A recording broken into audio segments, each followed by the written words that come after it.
For 7 straight years I cared for my grandson with everything I had. I wasn't chasing accolades or trying to prove anything, just doing what needed to be done day in and day out. My hands rocked him to sleep, my feet paced through fevers and nightmares, and then one day my daughter-in-law looked me straight in the eye and said, "We need our own space now."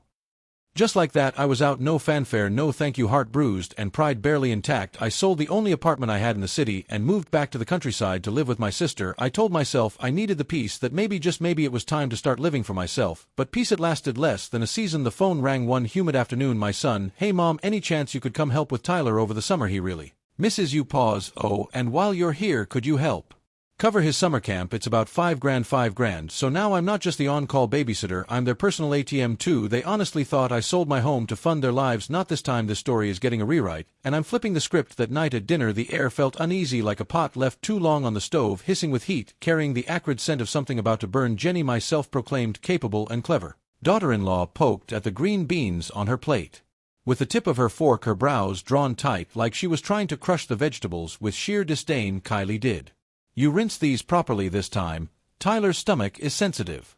You know he can't handle dirty food."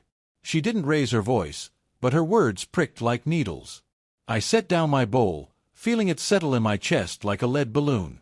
I had soaked and scrubbed those greens twice, peeled them clean, trimmed every stem. What could possibly still be wrong? Before I could speak, she turned to Tyler. "Sweetie, is Grandma's cooking better, or do you prefer when Mommy takes you out to eat?" Tyler looked at her, then at me. "Grandma's food is good too," he muttered, but his eyes, they were already picking sides. I felt a chill spread through me. "Kylie," Jenny went on now, softening her tone just enough, remembering that Jason, my son, was sitting right there, "could you maybe turn down the TV at night? We have work early, and Tyler has school. That show you watch, it keeps us all awake." I'd always been early to bed, early to rise. They were night owls. This wasn't the first time our schedules clashed, and I knew it wouldn't be the last. I turned to Jason, my son. He kept his head down, chewing, pretending not to hear a word. A fury rose in me, so fast it stole the breath from my lungs. "Jenny," I snapped, my voice shaking, "I raised Tyler for 7 years, every day, every night. Do you really think I'd do anything to hurt him?" "I'll turn the volume down, fine, but don't you dare twist things and lie." Jason finally looked up. "Mom, come on." Jenny didn't mean it like that. His tone was light, as if he were smoothing over spilled milk. "She's just thinking about what's best for Tyler. For all of us. Can't we just be understanding?" Understanding? My hands trembled. "I've been understanding. I've done nothing but understand. I cook, clean, run errands, take care of your child from dawn to dusk, and this is what I get: complaints about the way I wash vegetables, about my TV being too loud." Jenny put her fork down, lips curling into the faintest polite smile. "Blade wrapped in silk. Kylie, it's not that we don't appreciate you. It's just that we feel like it's time for a little me time. Tyler's growing up, and he needs to spread his wings, like a baby bird that just learned to fly, but instead of soaring, he's just flapping around the living room. Independence. What a fancy little term to sugarcoat the real deal. The truth. I was about as welcome as a mosquito at a picnic. For 7 years, I twirled around their family like a top on a sugar rush, until I was so dizzy I forgot who I was. And now, well, let's just say I'm a bit worn down, like an old shoe that's seen better days. They wanted to shove me away like a couch nobody wants at a garage sale. I gave them my warmth, and all they felt was the heat. Too much, too close, too inconvenient. After that night, the house changed. It was like someone hit the mute button on my life.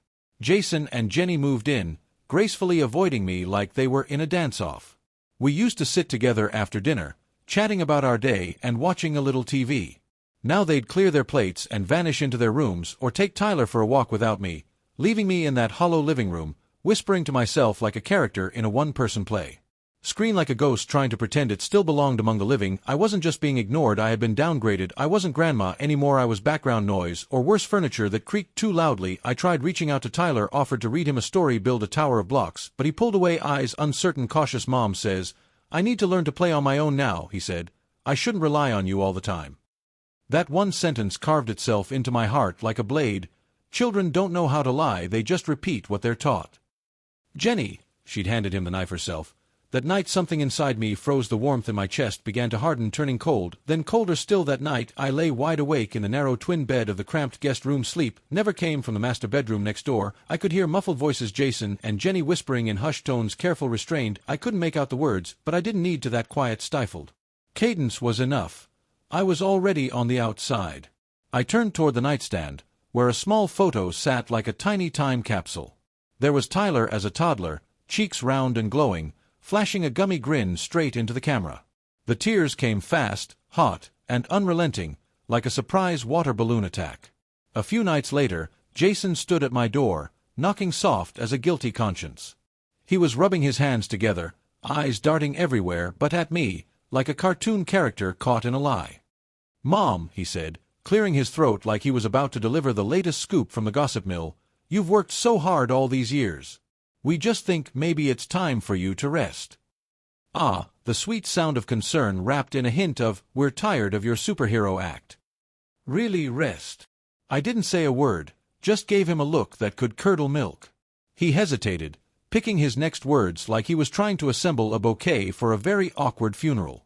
Jenny and I had a little chat, and we thought, hey, maybe it'd be better if you packed your bags and headed back to the countryside or snagged a cozy little spot nearby.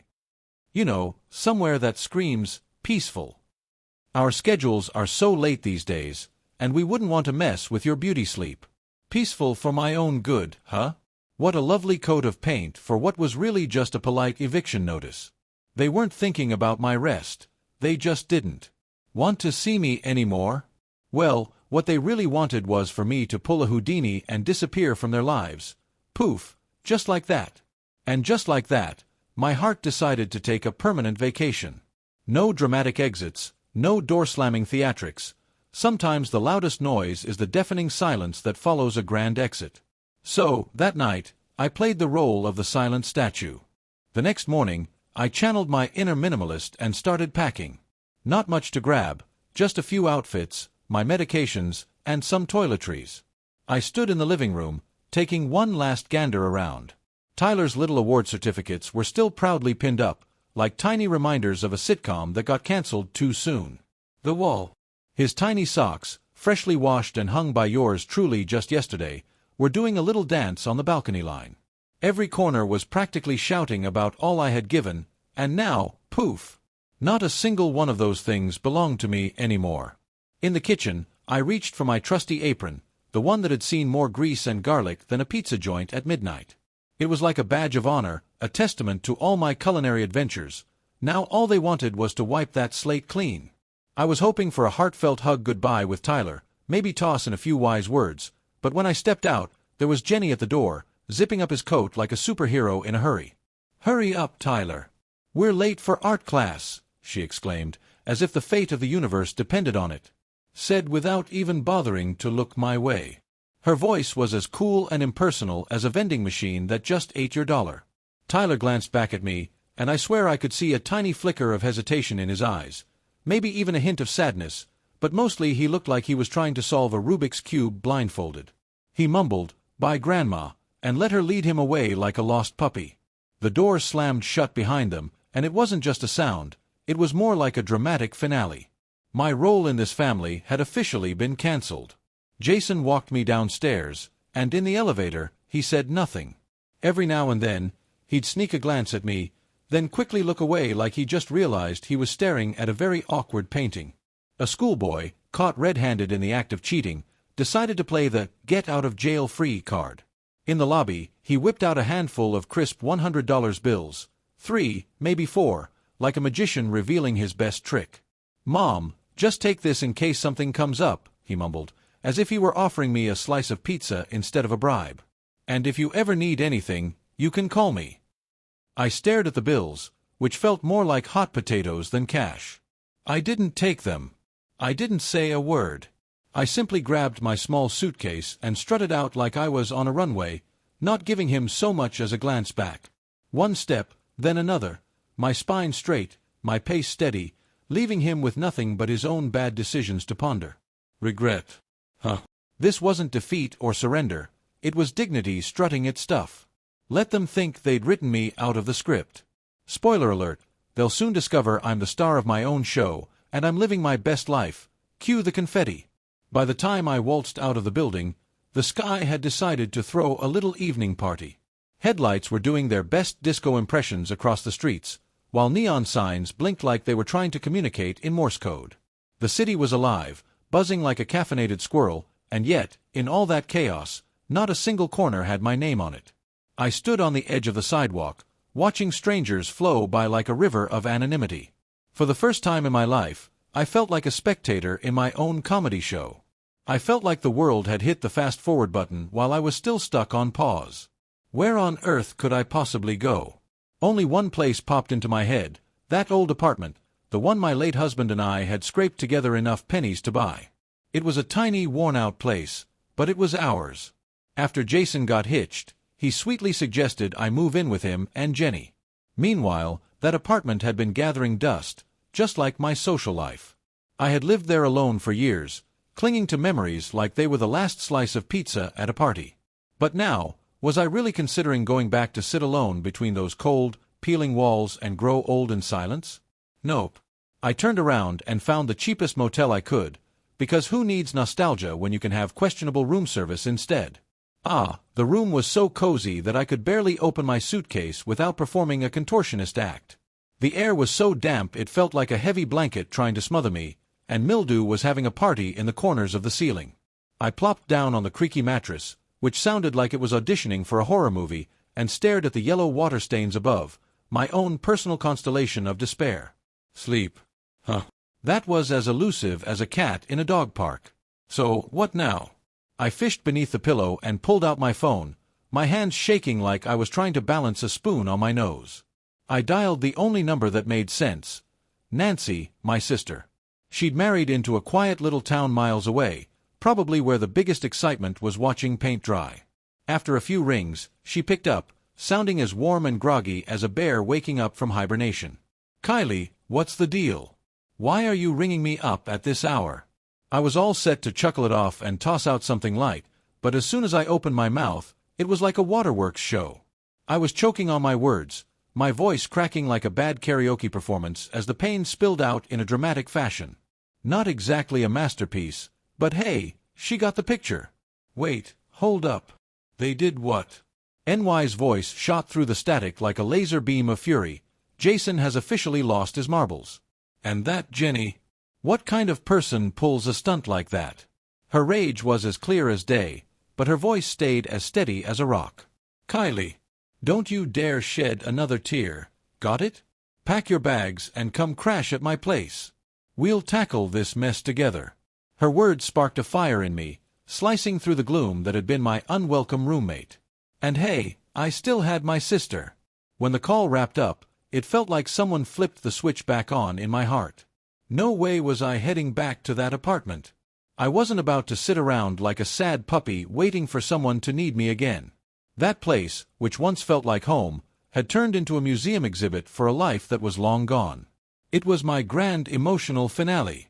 An anchor that had morphed into a shackle. Selling it wouldn't just keep Jason and Jenny from using it as a doorstop, it would be my ticket to freedom. The next morning, I dialed up a real estate agency. Sure, the old apartment was looking a bit like it had survived a tornado, but hey, it had location. Just a hop, skip, and a jump to the subway. The agent assured me the market was hotter than a jalapeno in July, and with a sprinkle of good timing, it could fetch a price that would make my wallet do a happy dance. As I signed the listing agreement, my fingers were shaking like they'd just downed a triple espresso. But inside, I felt a calm resolve that I hadn't experienced since the last time I found a matching pair of socks. This money, this decision, it wasn't for them. Nope, it was for me. So, there I was, finally taking charge of my future like a boss. The sale zoomed by faster than a squirrel on espresso. Within a month, the buyer was signing papers like they were handing out free samples at Costco. When the funds plopped into my account, nothing to retire on a yacht over, but enough to keep me from living off instant noodles, I let out a sigh that could rival a deflating balloon. I kept it all under wraps from Jason and Jenny. They were blissfully unaware that the apartment had a new owner and that my bank account was now doing a little happy dance. That money became my ultimate secret weapon, my last line of defense. I started plotting my next moves like a chess master, locking part of it into a fixed deposit. Not a bad plan, right? A single cent to be touched. That was my no-compromise safety net. The rest I kept liquid for the essentials for whatever the next chapter would bring. Then I bought a bus ticket to a small town in Maine. As the bus pulled away from the city, I watched the skyline blur into a smear of steel and neon. The crowds at the subway entrance, the blinking storefronts, the glass towers I'd once passed every single day, all of it faded into the distance, becoming just background noise. I didn't know what waited for me at the end of the road. But hey, at least I had a ticket, right? I knew one thing for sure. I was never going back to that house. It felt like escaping a cage, bitter, strange, and oddly liberating. Like finally uncorking a bottle you'd kept sealed for half your life, only to discover the flavor inside was a cocktail of every emotion you never let yourself taste. Relief, regret, a sprinkle of fear, but also peace. Hours later, the road twisted into green rolling hills. The air changed, smelling like pine needles and wet earth, clean, cool, and alive. It felt like something invisible reached out and gave me a gentle nudge, as if to say, "Welcome to freedom, buddy." Smoothed the knots in my chest. The bus rolled up to the town's pint-sized transit station, and there she was, Nancy, standing by the platform with both hands stuffed in her coat pockets, eyes scanning the windows like a hawk on a mission. She looked a tad older than I remembered, sporting a few more silver strands in her hair, but her smile was still bright, wide, and unwavering, like a lighthouse in a foggy sea. "Kylie," she called, already making her way toward me. The moment she wrapped her arms around me, I broke down like a piñata at a kid's birthday party. I buried my face in her shoulder and sobbed, releasing 7 years' worth of emotions like a confetti cannon gone rogue. Exhaustion, humiliation, resentment. Oh my! It all came pouring out in that one hug, like a soda bottle shaken too hard. Every disappointment, every sleepless night, every time I tiptoed around someone else's home trying not to sound like a herd of elephants. She held me close, giving my back a gentle rub, as if she were trying to knead out all the stress like dough. "You're here now. That's all that matters," she whispered, sounding like a motivational poster come to life. "It's over. You've got me. You're not alone anymore." Her voice was as refreshing as a mountain breeze, clean, steady, and definitely not trying to sell me a used car. We drove to her house, a cozy 2-story cabin on the edge of the woods, where the front yard looked like a Pinterest board exploded with tomatoes, green beans, and corn growing in perfect little rows. A few chickens strutted around like they were auditioning for a reality show, claiming the grass as their runway. The house wasn't fancy, but it was bright and spotless, like it had just come back from a spa day. Everything had its place, and everything bore her touch.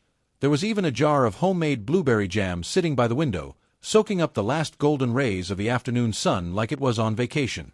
I stood at the doorway and inhaled deeply. The air was rich with the scent of soil and fresh grass. A wind chime clinked softly beneath the porch eaves. Somewhere in the distance, a rooster crowed, and in that moment, I finally felt still. City lights may sparkle, but they never warmed me. Here, the earth was plain but solid beneath my feet. And for the first time in a long, long while, I felt like I belonged. Life in the countryside was slow and honest. Each morning, I woke not to the roar of traffic but to birds chirping outside the window and the squabble of chickens and ducks in the wherever they were squabbling. Honestly, I think they were just arguing over who got to be the loudest. Yard gone were the jarring alarms, the concrete glare, and the choking noise. Now, the day began with sunlight filtering through the trees and the scent of earth on the breeze. During the day, Nancy and I worked side by side in the garden, pulling weeds, watering rows of vegetables, and pruning leaves, all while watching those tender green sprouts grow taller day by day. I felt something inside me take root again, hopefully not a weed. We kept a few chickens, and every morning brought fresh warm eggs nestled in straw. Nancy even taught me how to bake bread in a wood-fired oven, which was a lot more fun than it sounds. Who knew dough could be so dramatic? The aroma of golden crust, smoke, and yeast wafting through the air, like a bakery and a campfire had a delicious baby. In the city, I was more accustomed to the scent of exhaust fumes and questionable takeout. Every now and then, we'd meander over to the town market, where supplies awaited us like eager puppies. We'd bump into neighbors and chat with old friends, some of whom I was pretty sure I'd never met before, but hey, everyone greeted me with that same sunny cheer, as if I were the local celebrity of warmth. Sure, my muscles felt like they'd been through a wrestling match with a bear, but at night, I'd crash into dreamland like a log. No nightmares, no eerie silences, and definitely no heavy feelings pressing down on me like that old house used to do. Here, people spoke plainly, sometimes even with the kind of honesty that could make a politician sweat. It was a bit like a rough draft of a novel, but hey, at least it was real. Way better than the plastic smiles and syrupy sweet lies I was used to in the city. The old man next door would pop by with trout that looked like they just swam out of a cartoon.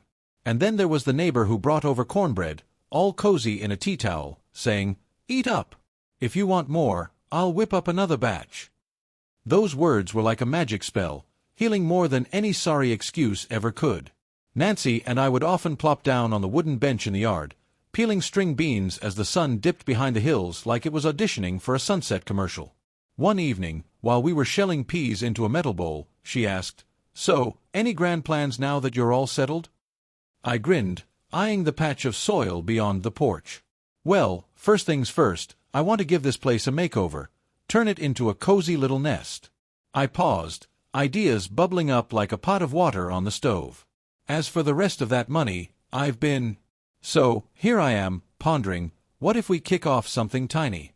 The air's fresher than a minty toothpaste commercial, and the land's as good as Grandma's secret pie recipe. Maybe we could run a little farm stay or sell our homegrown veggies and pickles. Nothing too grand, just enough to keep us from binge-watching another series. And then, bam. NY's eyes lit up like a kid on Christmas morning. She's been itching to do this for ages but was held back by the budget monster. But now, with the dynamic duo of us, we could actually make it happen. Watching her glow like that made me feel steadier than a three-legged table for the first time in ages. Back in the city, I was just spinning around Tyler's after-school snacks, Jason's mood swings, and Jenny's, well, whatever Jenny was up to, whims. I was like a piece of thread being yanked in every direction, never allowed to hold a shape. But now, I've tended the land. Here, if I planted something, I knew exactly what I'd get in return. Just when life was starting to feel as steady as a three-legged table, the whole thing shattered with a single phone call. Caller ID, Jason. I stared at the screen for a few seconds, my heart sinking like a rock in a swimming pool. Then, I walked to the far end of the backyard, out of NY's line of sight, took a deep breath, and pressed answer. "Hey, Mom." His voice sounded off, too casual, too forced. "Hi. Sweetheart," I said with all the enthusiasm of a sloth on a Sunday. He made small talk for a moment, like a cat trying to catch its own tail. Didn't ask how I was doing, didn't mention my grand escape, and certainly didn't call to check in. Nope, he called for something. "So, everything's peachy out there, huh? You doing all right money-wise?" "I'm fine," I said, as calm as a cucumber in a salad. "Not spending much at all." "Oh, that's good," he replied, as if he just found a penny on the ground. There was a pause, and then came the real reason for his call. "Hey, about that apartment, the one you used to live in, did you, end up selling it?" I smiled slightly, still calm, still composed, like a duck gliding across a pond. "Yeah, I sold it." "How much did you get for it?" He asked too quickly, trying and failing to sound casual. Sound casual and said I laughed coldly, but my tone stayed light, not much, just enough for Nancy and me to get by. "Fix up the old house, don't worry, won't be bothering you for anything." Silence. I could practically hear him trying to process the disappointment. A few seconds later, he tried again, voice low and hesitant. "Mom, you know things are really tight right now. Tyler's school costs are getting crazy, and I cut him off. You and Jenny need to learn how to manage your own finances. My money's already taken care of, locked in. I'm not touching it at my age. I need to make sure I've got something for myself. You understand, right?" "Yeah," he said quietly. And just like that, the call ended. I stood in the yard, still holding the phone, staring out at the distant hills. The wind carried the scent of soil and pine, but there was no peace in my chest. I knew this was only the beginning. They weren't going to let go that easily. A short while later, Nancy must have noticed my face. She walked over and gave my arm a light tap. "Jason called, didn't he? What did he want this time?" I told her everything. She slapped. Her thigh was practically steaming. "Didn't I say they were after your cash, Kylie? Don't you dare get all mushy again. They'll have you tied up in their schemes the moment you blink." I nodded slowly, my eyes sharpening like a hawk spotting its dinner. In their minds, that house money was just a golden ticket waiting for me to kick the bucket. They spoke sweetly, but all they saw was a bank account ripe for the picking. And wouldn't you know it, the next move came quicker than a cat on a hot tin roof, only this time it was dressed up in a new outfit. Tyler, Grandma. His voice was soft and familiar, like a warm blanket of nostalgia trying to smother me with memories. That one word knocked me over like a toddler on a sugar high. 7 years of stories, snacks, Band-Aids, and bedtime hugs. Talk about a bond that's stickier than a spilled soda. I tried to keep my voice as gentle as a kitten's purr. "Hey Tyler, you miss Grandma, huh?" "Yeah, I miss you," he sniffled, sounding like a little lost puppy. "Grandma, when are you coming back? I want to play with you again." I paused, my heart doing the cha-cha with a million emotions. Was this really him, or had I accidentally dialed the wrong kid? I asked carefully, "Sweetheart, did Mommy or Daddy ask you to call me?" Silence. Just the sound of his breathing, like a tiny, confused hamster. Then came a whisper, barely louder than a sneeze. "Yeah," Mommy said, "if you come back, we can go to the fun park and you'll help pay for the robot camp." And just like that, something snapped inside me, playing the final act of a tragicomedy. So that was it. Same old game, same tired playbook. They were using him, his innocence, his love, like a prop in a bad sitcom, turning him into a soft-spoken envelope for their next fundraising pitch. They wanted me to pay again. Pay for love, pay for being missed, pay for a spot in a family that never wanted me to stay, only to serve. But not this time. Never again. I wouldn't fall for the same trap twice. I steadied myself, smoothing the tremor in my resolve like a magician fluffing their cape before the big reveal. My voice, "Grandma misses you too, sweetie. When I get a chance, I'll come visit. But you be good, okay?" After I hung up, my hand stayed clenched around the phone, like it was a life raft in a sea of monotony. That last trace of warmth I'd been clinging to, that tiny emotional thread connecting me to them, was gone, worn down to nothing by a call that had all the sincerity of a robot reading a grocery list. A few days later, Jason called again. This time, there was no small talk, no tiptoeing around the issue. He went straight to the point with the breezy entitlement of someone who'd already decided the answer should be yes, as if he was ordering a pizza instead of asking for a favor. "Mom, summer's just around the corner, and both Jenny and I are tied up with work. So, guess what? We're in a bit of a pickle with Tyler. He's been begging for your company." I almost chuckled, but all that escaped was a slow, dry tone. "Oh, help out." I stretched the words like taffy. "If I come back, where exactly am I supposed to crash? Last I checked, your place was tighter than a can of sardines." There was a pause. I could practically hear the gears turning in his head. Then came the classic diplomatic shuffle. "Well, yeah, the apartment's a bit snug, but maybe. I'm not sure if I should just crash on the couch for a bit, or if I should consider renting something nearby. Maybe we could all chip in for the rent, but wow, what a nerve." That offer hit me like a loudspeaker blaring in my ear. I could practically hear Jenny's calculator going wild from 3 states away. They wanted me back, but not as a guest, not even as family. Oh no, they wanted me as a full-time, on-call nanny. No bed, no comfort, not even a shred of dignity. And guess what? I'd get to pay for this delightful arrangement myself, with the possibility of a tiny subsidy for the rent, like I'm some self-funded temp wielding a mop in one hand and a bank card in the other.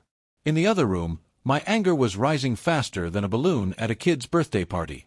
My knuckles turned white as my nails dug into my palm, but I was determined to keep my cool. No way was I giving them the satisfaction of seeing me blow my top. That would be like handing them a trophy for best tantrum. So I took a slow breath, shoved my fury back into its little cage, and put on my sweetest, most syrupy tone. "Of course, Jason," I chirped. "I'll get things ready. Can't wait to see my grandson." I paused for dramatic effect. "And about those camp fees? We'll chat about that in person. Let them think they had the upper hand. If they wanted my money again, fine, but this time it would be on my terms."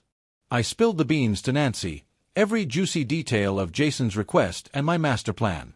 Her face turned crimson, and she shot up from her chair like a rocket ready to launch. "Kylie, are you out of your mind? They're clearly trying to bleed you dry. You can't go." I gently pulled her back into her seat, placing a calm hand over hers, because who needs a heart attack over camp fees, right? "Nancy, relax," I said softly, channeling my inner Zen master. "I know exactly what I'm doing. My eyes sharpened like a chef's knife ready for a culinary showdown. This time, I wasn't returning as a nanny. Oh no, I was back to collect. She blinked, clearly confused. Collect. I flashed a smile colder than a polar bear in a snowstorm. They like playing the numbers game, right? Fine. Let's sit down and really calculate what this so-called family bond is worth. Step 1. Housing. They said there's no room for me, offered the couch, and suggested I pay for my own place. Fine, I'll play along. We sat at the old kitchen table like we were plotting a military campaign, laying out our strategy for the great family heist.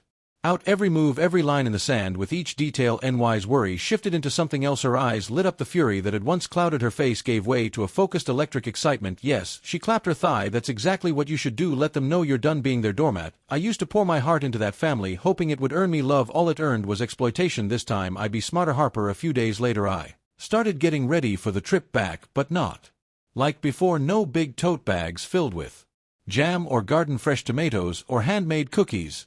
Oh my. No mental gymnastics trying to remember who prefers what or how to make Jenny crack a smile this time. I packed light, folks. Just a handful of summer outfits and my essential meds, nothing more. Because, let's face it, I learned the hard way that no matter how much love you throw around, you can't make someone catch it. All that effort. It just took me for a spin. They never met me halfway. Before I hit the road, I swung by the local bank and pulled out $2,000 in cash, neatly stacking it and tucking it into secret pockets sewn inside my, well, let's keep that a mystery, clothing. That was all I was bringing. The rest of the house money was already locked away tighter than a squirrel with a stash of acorns, safely stored in a plan Nancy and I had cooked up together. She knew exactly where the account book and safety key were, my secret weapons. No one could touch it. And just to be safe, I looked her in the eye and said, I'll text you every night. If there's even one day you don't hear from me, don't wait. Call the cops. She didn't flinch. You have my word, Kylie. If they lay one finger on you, I swear I'll be their worst nightmare. With her as my anchor, I finally felt steady and ready. A few days later, I stood in front of Jason's door with nothing but a small carry-on suitcase in hand. Jenny opened the door, and the second she saw me, her face bloomed into an over-enthusiastic smile, syrupy sweet to the point of making my teeth ache. Kylie, you're finally here.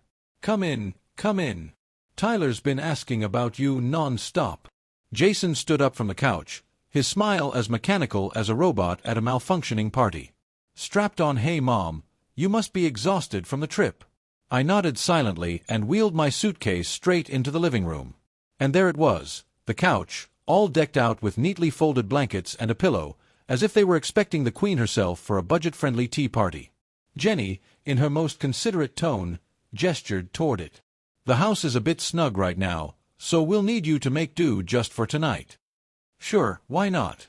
Once Tyler's on summer break, you'll probably be worn out from keeping up with his antics all day anyway, so just grab some good rest. Every word was dipped in honey, but the message was as clear as a foghorn. Stay out of the bedroom, don't make noise, don't get too cozy. But I didn't push back, didn't flinch. I smiled like a Cheshire cat, set my suitcase down, and said, Oh, I'm fine, not a big deal. They both visibly relaxed. I could almost hear the collective sigh of relief, and that's when I struck, but I added casually, My back's not what it used to be. The couch is a little snug. I also get up 2-3 times a night. Lights on, lights off. Wouldn't want to disturb your beauty sleep. I paused, watched their faces tighten like a drum. Strings yanked on a violin faster than a cat on a hot tin roof.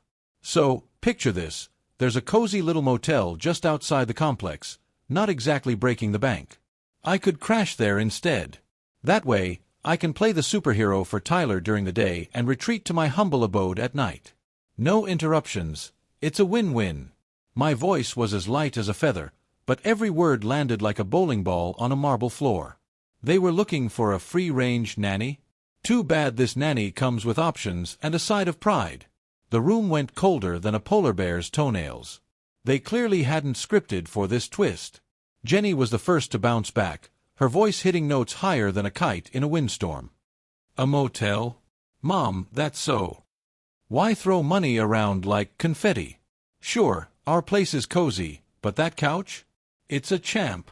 No need to splurge on something so extravagant. But let's be real, it wasn't the cash that had her all worked up. Who's the boss here? If I wasn't under their roof, I wouldn't be their personal butler.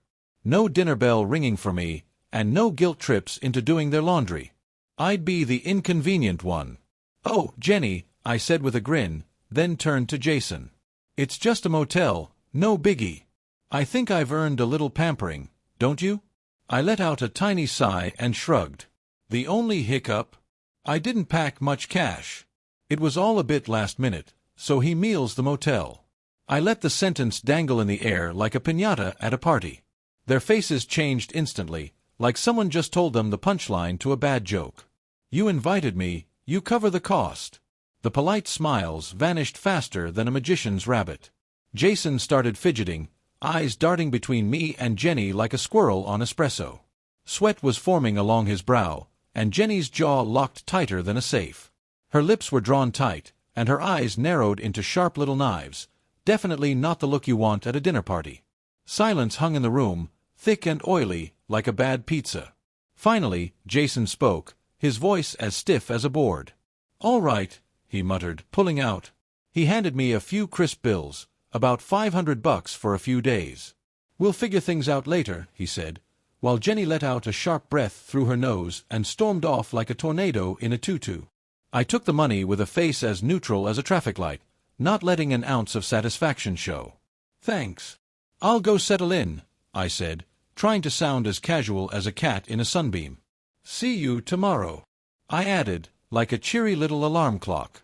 "I'll be here at 8 sharp to start work," and without giving them another glance, I rolled my suitcase to the door and strutted out. The sun was shining, and the breeze carried hints of fresh coffee and laundry soap, making me feel like I was walking through a commercial for happiness. At the corner laundromat, I strolled down the block to a budget-friendly inn and snagged a room. It wasn't exactly the Ritz, but the windows were so bright they practically needed sunglasses. The bed was softer than a marshmallow, and best of all, nobody here looked at me like I had just stolen their last slice of pizza. I plopped my suitcase down and did the first thing on my to-do list, called Nancy. Step 1, check. On the other end, she was practically doing a tap dance on the table. "That's my sis. Show them who's boss." I hung up and flopped onto the bed, letting out a long sigh. The sunlight poured through the window, warm and golden, like a hug from the universe. A world apart, indeed, from the cold hard couch they'd prepared for me. But I knew better than to get too cozy. This was just the appetizer. The real feast was the $5,000 robotics camp. Let's see what they really want, a mother or just the cash. At exactly 8 o'clock the next morning, I showed up at Jason's door, punctual as promised. Tyler answered, his eyes lighting up for a split second with that pure, unfiltered joy only a kid can muster. But then, just as quickly, it dimmed, like he was doing some mental math on whether it was okay to feel that happy. I reached out and gently ruffled his hair before stepping inside.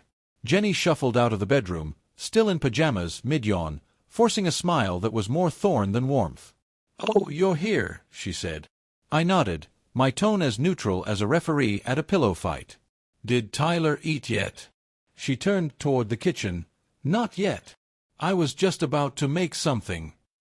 I didn't respond. I just plopped down on the couch like a deflated balloon.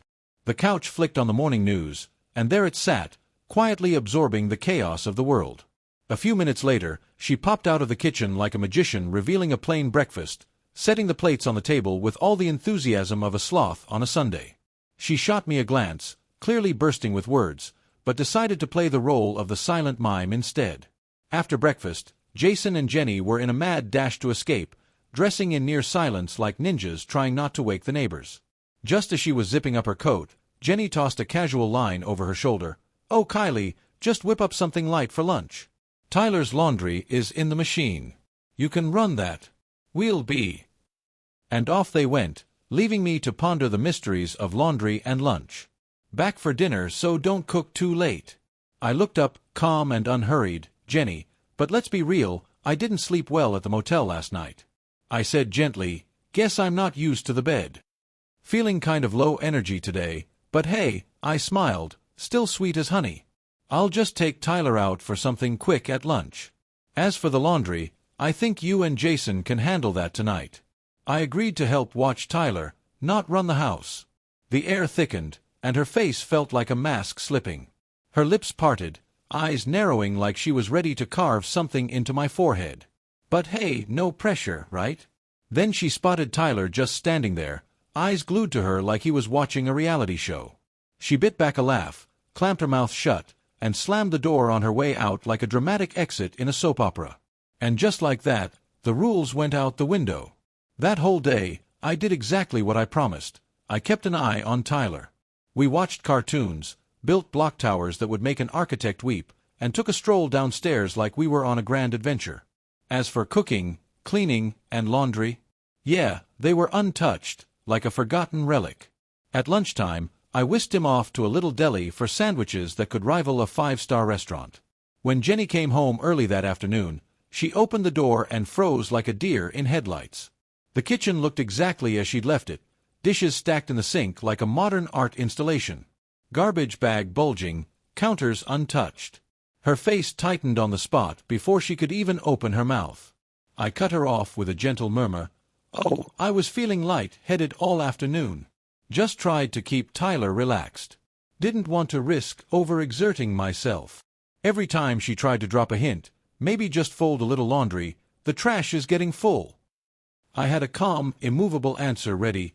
My back's acting up. Doctor told me to avoid overexertion. That's not part of what I agreed to help with. Her jaw kept tightening, her breaths got shorter, but hey, at least I was winning the battle of the bulging garbage bag. She said nothing because summer was long and she still needed me. Even with Tyler, I decided to stop being the doting pushover. When he begged for a pricey toy, I crouched down and said gently, "Sweetheart, Grandma's wallet is on a diet right now. And Daddy and Mommy are working harder than a squirrel in a nut factory. We can't always buy everything we want." When he hurled the toy onto the ground in a fit of frustration, I didn't unleash a lecture. Nope, I just locked eyes with him and said, "Pick it up. Respect your toys and the lovely folks who gifted them to you." Bit by bit, I started planting seeds in that little boy's world, seeds of boundaries, gratitude, and respect. I couldn't change his parents, but maybe, just maybe, I could leave a tiny piece of myself in him, something that would outlast the summer heat. At first, Tyler looked at me like I was a new species of grandma. He seemed utterly perplexed, caught between the comfort of habit and the uncertainty of hesitation, affection battling it out with fear. But hey, who doesn't love a little confusion in their life? Kids are like little chameleons, aren't they? Just a few days in, and he was back to orbiting me like I was the sun. Sure, every now and then, he'd throw out one of Jenny's pre-approved lines like a well-trained parrot, but I knew changing a kid's perspective was no walk in the park, especially with parents feeding him lines like he was auditioning for a role. But hey, I had to give it a shot. I used to be the grandma who'd give you the shirt off my back, always ready to swoop in and save the day. Not anymore. Nope, I'm now the contract-based grandma. The job description? Crystal clear. Child care only. Cleaning, laundry, cooking? Those were off the table, my friend. Premium services priced separately. Days flew by, and the deadline for the robotics camp tiptoed closer, with $5,000 looming like a sneaky ninja behind Jason and Jenny's eyes. One evening at dinner, Jenny decided it was time for another strategic pitch. "Kylie," she said, delicately sliding some food onto Tyler's plate like a culinary magician, "this robotics camp is really something. They've got a teacher from Germany, and a bunch of kids have already signed up. It'll really help Tyler's application to a good middle school." She glanced at me as she spoke, probably hoping I wouldn't drop my fork in shock. As Jason dove in with the urgency of a cat on a hot tin roof, he exclaimed, "Yeah, Mom, the competition's fiercer than a pack of wolves at a buffet." I set my chopsticks down like a seasoned diplomat and leaned in, feigning curiosity like a detective on a hot case. "Oh, really? What do they teach? Who's the instructor? Where are the classes held? How many times a week?" I bombarded them with questions, sounding as invested as a kid in a candy store. They took the bait and launched into a whirlwind of details about coding, teamwork, and international STEM programs, trying their best to sell it like it was the latest must-have gadget. Like seasoned marketers. When they finally paused for air, I let the silence hang for a second, then sighed dramatically and said, "Sounds great, really, but $5,000? That's quite a bit of money." I added a subtle frown to complete the look, just enough to imply it might be too much for me. Then, like a magician pulling a rabbit out of a hat, I casually switched gears. But you two have pretty decent jobs now, right? Didn't you buy that new car last year? And Jenny, wasn't that a new designer bag you posted on Instagram not too long ago? So this $5,000 shouldn't be that much of a stretch, right? I sipped my tea as if I were the Queen of England, waiting for their response. Their faces turned into ice sculptures. Jenny's lips went all thin and her skin looked like it was auditioning for a ghost role. Jason blinked a few times, like he was trying to find the right words, but ended up with a blank stare instead. Inside, I was chuckling like a kid who just heard a dad joke, but on the outside, I kept my cool and pleasant demeanor. 5,000, I repeated softly, as if I were revealing the secret to the universe. That's not pocket change. Jenny finally managed to squeeze out a smile that was as thin and bitter as a cup of overbrewed coffee. Mom, you know this is really important for Tyler. Jason and I are both working so hard. We just want to give him a better future. We're not trying to make you pay. Oh, I know, I nodded gently, like a wise sage. You both mean well. But I also know your finances. Oh, Jenny, you just splurged on a shiny new handbag, and Jason, you've got a car that probably drinks more gas than a thirsty camel. So, what's a mere $5,000 among friends, right? I mean, they flinched like I just told them their favorite ice cream was out of stock, but I caught that little twitch. Jason looked like a fish out of water, mouth opening and closing like he was auditioning for a role in a silent film. I took a leisurely sip of my drink, because why rush? My funds are already allocated, I said with a casual shrug, like I was discussing the weather. All tied up, can't touch them. So, guess what? This one's on you too. Their faces went as stiff as a statue, like they just realized the roller coaster they thought was fun was actually a haunted house. I gave them one last gentle nudge. You're the parents. It's your job to invest in your future. The future of a child shouldn't be a game of financial hot potato. A thick, awkward silence descended upon the kitchen, like that one friend who shows up uninvited and just won't leave. Jason's hand quivered as he clutched his chopsticks like they were the last lifeline in a sinking ship. He shot a glance at Jenny, then at me, as if we were all contestants on a very tense cooking show. After what felt like an eternity, he finally declared, "All right, Mom, we'll figure it out ourselves." Jenny, however, was the picture of silent fury, her jaw clenched tighter than a jar of pickles. With a dramatic huff, she stormed into the kitchen to clean up, her back as rigid as a board and the sting of defeat practically radiating off her. She knew she'd lost this round, and boy, did it show. I had transformed from a sitting duck into a mighty fortress. Bright and early, I strutted up to Jason and Jenny's door, not just as grandma but as a woman armed with boundaries, clarity, and a hefty dose of leverage. Clutched in my hand was a contract I whipped up the night before. No more wishy-washy expectations or emotional tug-of-wars, just a straightforward, fair deal. Jenny swung open the door, sporting that thin, quirky smile that looked like it was about to do the cha-cha. "Morning, Kylie," she chirped. I flashed her a polite grin and handed over the folder. Behold, the work agreement I crafted. Yesterday, her eyes did a little dance like they were auditioning for a role in a comedy. Clearly, she was blindsided. She grabbed the papers, giving them a look that said, "What fresh nonsense is this? Kylie, what on earth is this?" "It outlines our roles and responsibilities," I said, channeling my inner Zen master. "You and Jason are both busy bees, and I'm more than happy to juggle Tyler during this camp extravaganza, but let's make sure we're all singing from the same hymn sheet. This is about respect, folks, like a well-timed high-five, protecting my precious time and energy, and ensuring you know exactly what to expect from me." She paused for a moment, flipping through the pages like a detective on a mission. Every clause was as deliberate as a cat plotting its next nap. Unambiguous childcare, only no laundry, no meal prep, no errands, clear hours, a defined schedule, rest days, transportation costs, reimbursed overtime, requires notice, and agreement. Her brow tightened as she scanned the lines, jaw tensing ever so slightly. She didn't like it, but she also knew she couldn't refute it. Eventually, she passed the contract over to Jason. The color drained from his face as he read, his fingers fidgeting at the edges. "Mom," he muttered, eyes darting from the page to me, "what is this?"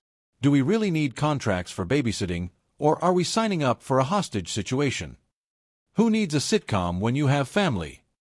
I smiled softly. I'm not asking anything from you, I just want clarity. You're asking me to help, and I'm willing, but I won't be your personal pack mule again. That's not helping, it's enabling. Jason and Jenny exchanged looks, and the tension in the air could have powered a small city. But in the end, Jason sighed like a deflated balloon and gave in. If that's what you want, we signed. And just like that, the mood did a complete 180. In the days that followed, everything fell into place.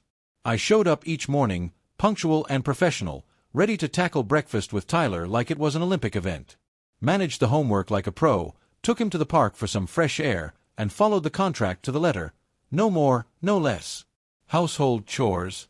Not on my to-do list. As the sun dipped below the horizon, I clocked out and headed back to my cozy motel for the night. Jason and Jenny, perhaps with a hint of reluctance, didn't put up a fight. A new groove was established, calm and structured, but oh boy, the tension was bubbling just under the surface. Jenny's anxiety started to peek through the cracks like a shy kid at a school dance. She'd shoot me glances from across the kitchen while stirring a pot, her eyes dancing with unspoken thoughts. Her lips, well, they were just as tight-lipped as a clam at a seafood buffet. Would part slightly, then close again, the words retreating like waves pulling back from shore. I noticed it all, but I said nothing because I remembered too clearly the months, the years, when I ran around this house like an unpaid maid. How she said nothing then. How she watched in silence as I wore myself thin. Now she could sit with her silence just like I once did. By the second week of my contract-based nanny return, my routine had settled into a quiet rhythm. I clocked in at 8 sharp each morning and clocked out at 6 o'clock in the evening like a well-trained robot, minus the oil leaks and existential crises. Any professional, Tyler and I found our own groove, a calm and respectful bond with expectations clearer than my morning coffee. But I refused to let my world shrink to the four walls of Jason's house. No way. Every afternoon after lunch, I whisked Tyler off to the local community park. A place buzzing with life. Kids were chasing bubbles like they were Olympic athletes, parents were laying out picnic blankets like they were preparing for a royal feast, and elderly couples were strolling at a pace that could only be described as leisurely. At first, we were just two spectators on the sidelines, but it didn't take long before the park regulars started to notice us. You knew around here, the question came. From an older woman sporting oversized sunglasses, her hair a dazzling silver and swept back like a Hollywood star, came the introduction. Margaret, the church volunteer and part-time community organizer. Not exactly, I replied with a grin. I'm just crashing at the motel nearby for the summer to lend a hand to my son with his little guy. Her eyes sparkled like she just found a winning lottery ticket. A motel? Well, aren't you living the high life? Another young mom, balancing a toddler on her hip like a pro, jumped in. I thought you were a professional nanny, she said. You're so gentle with him. And Tyler listens so well. I just smiled and thought, if only they knew my secret. Kept Tyler engaged. I shared what I knew: how to use old newspapers to make paper puppets, how to turn pebbles into math games, how we used park benches to learn storytelling. As I spoke, something shifted in their eyes. You used to be a teacher, didn't you know? I replied softly, but I raised him myself for 7 years with time, with heart. Something about that made the little group fall quiet for a moment. The next day, as soon as we entered the park, a few of them waved us over. One mom with 2 kids handed me a small flyer. Our church is hosting a Family Volunteer Day is happening this Saturday. We'll be sorting donations and doing some community work with the kids. Would you and Tyler like to join us? I took the flyer with a grateful nod. As I turned back, Tyler looked up at me, his eyes brimming with curiosity. Grandma, what's a volunteer? I knelt down to his level and spoke slowly. It's when you use your time to help others, expecting nothing in return, just because it feels right. He nodded slowly, not fully grasping it, but definitely sensing the vibe. That evening over dinner, I casually mentioned, So I decided to drag Tyler to a volunteer event at the church. You cool with that, Jenny? Her fork froze mid-air like it just saw a ghost. The church? She asked, her voice as tight as a drum. You sure? Absolutely, I chirped, keeping it as light as a feather. It's totally safe, and I think it'll be a blast for him. She didn't say a word, but her eyes were practically doing the cha-cha. Fast forward to Saturday, and there we were, ready to rock and roll. Tyler and I sorted clothes, labeled boxes, and helped the other kids turn the shelves into a Pinterest board. Margaret was all about his focus, and a few moms were snapping pics like we were at a celebrity sighting for the church's Facebook group. That night, Jenny strutted in like a cat that just spotted a cucumber. Apparently, one of her co-workers had stumbled upon the photos, especially the one of Tyler, who was practically posing like a mini CEO next to his mountain of labeled boxes. Ed was racking up likes like he was running a social media campaign. Jenny's smile? Poof. Gone. Mom, don't you think that's a bit much for him? He's only 7, she exclaimed, as if he was about to launch a political career. He had fun, I said, trying to keep it light, then turned to Tyler. Didn't you, sweetheart? Tyler looked up from his block fortress, his eyes sparkling like he just discovered chocolate. Mommy, I helped with clothes today. Grandma said we were doing good things. Jenny, however, didn't have a reply. She just vanished like a magician's assistant. Poof. Into the kitchen over the following days, something subtle shifted. People in the neighborhood began to recognize me. Some waved. The moms started inviting us to sit nearby during picnics. Kids started calling me Miss Kylie. Tyler, too, grew more used to our little daily excursions. He started asking if we could go out and help more often. Me? I wasn't trying to replace Jenny. I was simply reclaiming myself, finding the version of me that thrived in the world, not just behind someone else's kitchen sink. As for Jenny, her initial restlessness curdled into a kind of quiet resentment. She stopped trying to challenge me head-on, but the exhaustion in her face grew deeper by the day. One evening after dinner, Jason came over and handed me a glass of water. His voice was low, unguarded. That church thing, thank you. Tyler's been different lately. In a good way. I nodded, not needing to say more, but inside I knew the tide was shifting. This wasn't just childcare anymore. This was influence, and I had just begun to use it. It was Wednesday afternoon. Crisp air, golden light, the kind of autumn day that makes you feel like you should be raking leaves instead of plotting world domination. Settles into your skin like a gentle memory. After lunch, as usual, Tyler tugged at my sleeve. Grandma, let's go to the park. I nodded, grabbed our jackets, and a bottle of water. As we stepped outside, he slipped his small hand into mine without a word. We wandered slowly along the path by the lake, and Tyler veered off toward the grass, kicking at fallen leaves with all the grace of a tiny tornado, just the freedom of a child with nowhere urgent to be. Grandma, he said suddenly, turning around to look at me with the seriousness of a tiny philosopher, do you remember where we picked? What happened to those acorns last time? Did they throw a party and forget to invite me? I blinked, surprised, but nodded. Of course.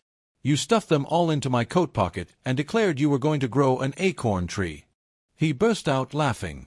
I thought it would sprout by morning, and you told me we had to water it with milk. I grinned. Who knew he'd take me seriously? We walked and chatted, not about anything profound, just fragments of shared memories. At one point, I said, I remember the first time you got a fever. Scared me to death. He looked up, wide-eyed. Did I cry? Did you even sleep at all that night? I didn't answer.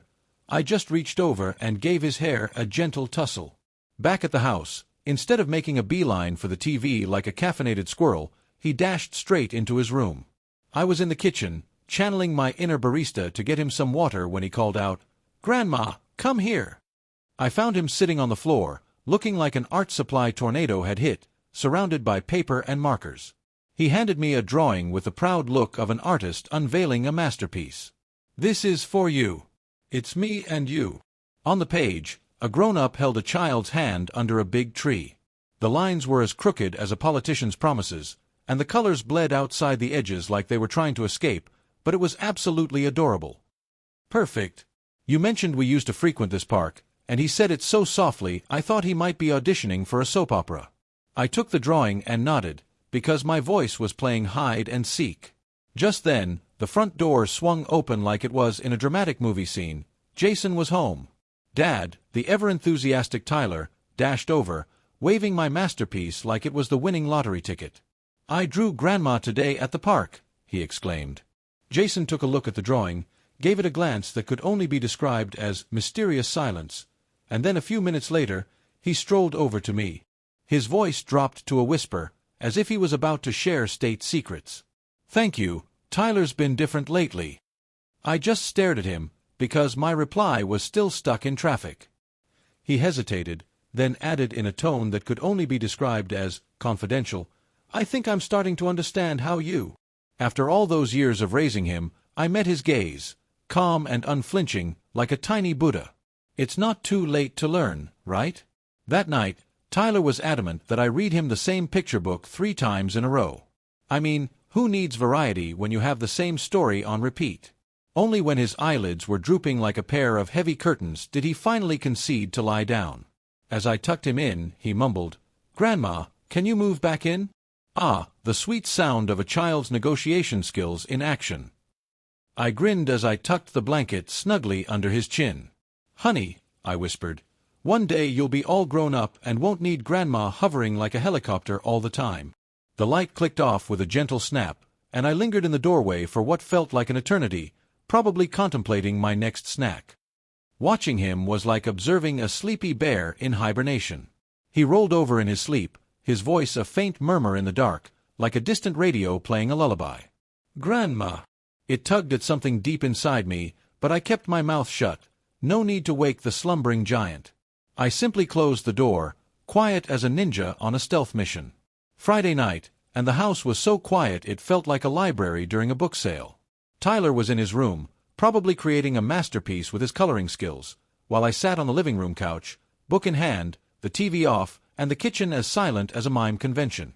Only the occasional chirp from outside broke the stillness, like nature's way of reminding us it was still alive.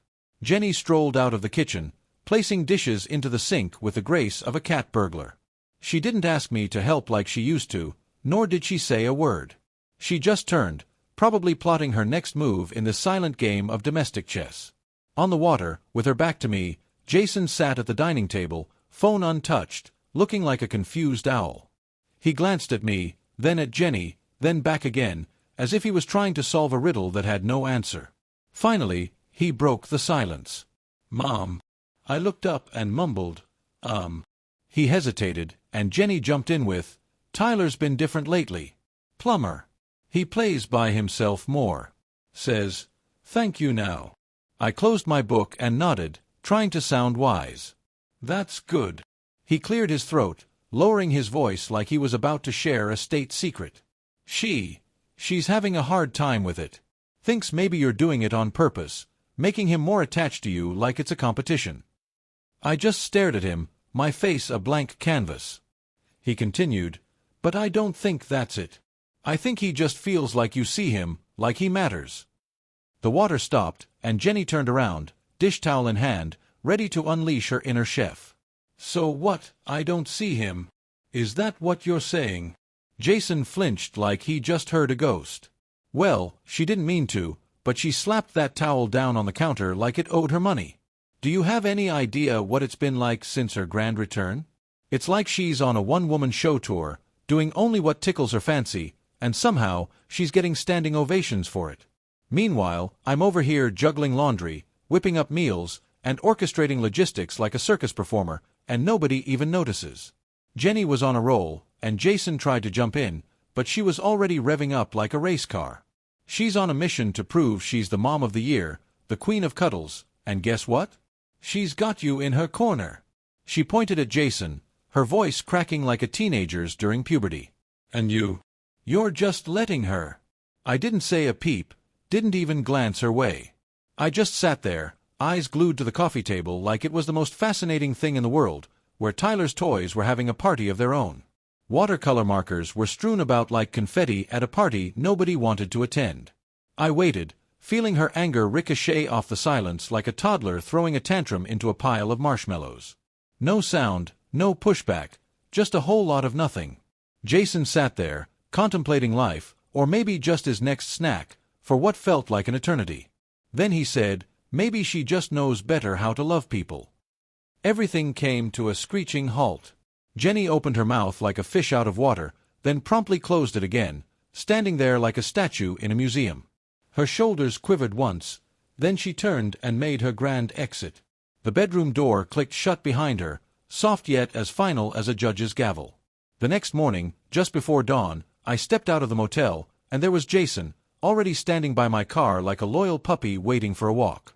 With a white envelope in his hand, he looked like he was about to deliver a life-altering message, or maybe just a pizza. "Mom," he said, his voice rough like he'd just swallowed a cactus, "didn't sleep much last night." I didn't even bother to reply because, honestly, who needs sleep when you have dramatic family moments? He held out the envelope like it contained the secrets of the universe. "It's not money, it's just a piece of paper." Oh joy! I took it, unfolded it, and the handwriting was so uneven it looked like it had been written during an earthquake. "You were always home to us. We just forgot what that meant." I folded it back up, nodding like I understood the deep philosophical implications. "Thank you," I said, trying to sound profound. He looked at me, all serious-like, and asked, "Would you come back and live with us again?" Because nothing says family bonding like a heartfelt invitation wrapped in a paper airplane. I shook my head and said, "Let's wait till Tyler's a little older. Then we'll see." He didn't argue, just nodded. As I turned to leave, he called out again, "Mom." I stopped. "I'm sorry for waiting so long to stand beside you." I lifted a hand and waved. No words, no need. That evening back at the motel, my phone buzzed. A message from Jenny. "Sorry, I think I was too emotional and overreacted. I didn't really see things clearly before." No punctuation, no greeting, just a plain crumpled line of text like a piece of paper that's been balled up and smoothed back out. I didn't reply, but I didn't delete it either. On the last Friday of August, I folded my few clothes neatly into a suitcase, no goodbyes, no messages in the family group chat, just like my arrival, quiet and clean, leaving no loose ends behind. Tyler was still snoozing away that morning, and I thought, why wake him? Instead, I flipped open his sketchbook to the page where we had drawn birds together. On the edge of the paper, I scribbled in small, careful print, "If you miss Grandma, draw something and mail it to me. Letters last longer than calls." I zipped up the suitcase like a pro. Outside the motel, Nancy was already waiting in her car, window rolled down, sporting a grin as casual as a cat in a sunbeam. "Got everything," she said. "You didn't pack their pots and pans too, did you?" I let out a soft chuckle, gave the neighborhood one last look, and decided silence was golden. By the time we hit the countryside, the sky was just starting to wake up. The house stood there, still sporting its classic red brick and 2 stories, but now it had a few new mint plants in the yard, NY's latest attempt at gardening glory. As she leaped out of the car, she flung her arms wide like a ringmaster unveiling the main event. Well, look who's back. Our brave city warrior has returned to hang up their cape and bask in the glory of retirement. I couldn't help but chuckle as I dragged my suitcase inside. It felt less like a grand finale and more like a triumphant arrival at the party I never knew I was missing. The kitchen was wafting the delightful aroma of warm oats, and a familiar snore was serenading me from the dog bed in the corner. Everything was just as I left it, and yet, somehow, it felt like a whole new world. Within days, I was back in my groove. Mornings spent in the garden, afternoons dedicated to the fine art of jam-making, and the occasional stroll through the market with Nancy, arm in arm like 2 peas in a pod. The pace was leisurely, but never dull. One crisp morning, the doorbell rang, and there was Miss Kylie, the mailman, looking like she just won the lottery. "Got a letter for you," she declared, holding out an envelope like it was the Holy Grail. "Looks like it came from the city." I signed for it. My heart did a little jig when I saw the handwriting, crooked letters that looked like they were drawn by a toddler with a crayon. "Tyler." I plopped down at the little kitchen table and opened it slowly, like I was unwrapping a surprise gift. Out slipped a piece of stiff, wrinkled cardstock, and what do I find? A drawing. A little boy, hand in hand with an elderly woman in a blue dress, standing beneath a tree. High in the branches, 3 birds took flight, probably escaping the chaos below. On the back, in shaky block letters that looked like they were written during an earthquake, "Grandma, are you still whipping up that blueberry jam? I'm itching to devour your bread again." My teacher assigned us to write about the warmest person we know, and guess who I picked? Yep, you. "I miss you so much it's ridiculous." I didn't cry, though. I just strolled over to the fridge and pinned up my masterpiece with a magnet, giving it a nice little corner anchor. Sunlight was pouring through the kitchen windows, making those jam jars on the sill look like they were filled with liquid sunshine. I popped open a jar, still warm, and took a spoonful. It was sweeter than I remembered. Just then, Nancy peeked in from the porch and asked, "What's with the face?" "She is a real hoot." Teased. "Let me guess, someone wrote asking for money." I looked up and smiled. "No, it's a reminder that I still matter." She raised an eyebrow. "Honey, you run this county. You're the CEO of Blueberry Jam Incorporated." I laughed but didn't answer. Instead, I folded Tyler's letter and tucked it into the wooden box in the back of the kitchen drawer, the one where I kept the important things. Because aging doesn't mean losing value. Sometimes it just means being needed in a different flavor.